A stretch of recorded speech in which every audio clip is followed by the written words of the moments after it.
भाग 3 अध्याय 1 श्लोक 3 द्रोणाचार्य और द्रुपद दोस्ती से दुश्मनी तक की कहानी। द्रोणाचार्य और द्रुपद जब छोटे थे तब वे गुरुकुल में एक साथ पढ़ते थे। द्रोणाचार्य एक ब्राह्मण के पुत्र थे जबकि द्रुपद एक राजकुमार थे। गुरुकुल में दोनों के बीच बहुत गहरी मित्रता हो गई थी।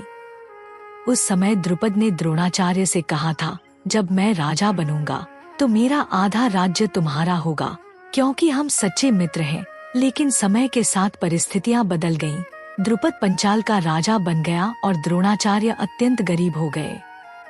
एक दिन अपने पुत्र अश्वत्थामा के लिए सहायता की आवश्यकता पड़ने पर द्रोणाचार्य अपने पुराने मित्र द्रुपद के पास गए। लेकिन जब वे द्रुपद के दरबार में पहुंचे तो द्रुपद ने उनका अपमान करते हुए कहा, राजा और गरीब ब्राह्मण दोस्त नहीं हो सकते, और उन्हें दरबार से भगा दिया। इस अपमान से आहत होकर द्रोणाचार्य ने बदला लेने का निश्चय किया। बाद में वे हस्तिनापुर के राजगुरु बने और उन्होंने कौरवों तथा पांडवों को युद्ध कला की शिक्षा दी। उनके शिष्यों में अर्जुन सबसे महान धनुर्धर बना। जब शिक्षा पूर्ण हुई तब द्रोणाचार्य ने गुरु दक्षिणा के रूप में अपने शिष्यों से राजा द्रुपद को युद्ध में हराकर बंदी बनाकर लाने को कहा। अर्जुन ने युद्ध में द्रुपद को पराजित कर पकड़ लिया और द्रोणाचार्य के सामने प्रस्तुत किया। तब द्रोणाचार्य ने कहा, अब हम बराबर हैं, और द्रुपद का आधा राज्य लेकर शेष आधा उसे वापस दे दिया। इस घटना के बाद द्रुपद के मन में भी प्रतिशोध की आग जल उठी।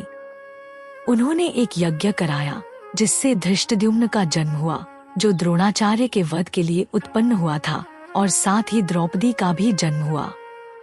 आगे चलकर कुरुक्षेत्र के युद्ध में धृष्टद्युम्न ने ही द्रोणाचार्य का वध किया। द्रोणाचार्य यह जानते थे कि धृष्टद्युम्न का जन्म उन्हें मारने के लिए हुआ है, फिर भी उन्होंने उसे शिक्षा दी। उन्होंने द्रुपद के पुत्र के साथ कोई भेदभाव नहीं किया और उसे उत्तम शिक्षा प्रदान की, क्योंकि वे एक महान गुरु थे। वास्तव में द्रोणाचार्य जानते थे कि यही शिष्य एक दिन उनका अंत करेगा, फिर भी उन्होंने उसे शिक्षित किया, क्योंकि एक सच्चा गुरु भय से नहीं बल्कि धर्म से चलता है। यदि आप किसी ऐसे व्यक्ति से नुकसान झेलते हैं जिसे आपने कभी खुद सिखाया या मदद की हो, तो आपकी सबसे सही प्रतिक्रिया क्या होगी? 1. गुस्से में आकर बदला लेना। 2. अपनी पुरानी उदारता को गलती मान लेना। 3. स्थिति को समझकर बिना भावुक हुए अपने कर्तव्य के अनुसार निर्णय लेना। 4. हमेशा के लिए किसी की मदद करना बंद कर देना। अपना जवाब कमेंट में जरूर बताइए। मैं आपके विचार पढ़ना चाहूंगी। जय श्री कृष्ण।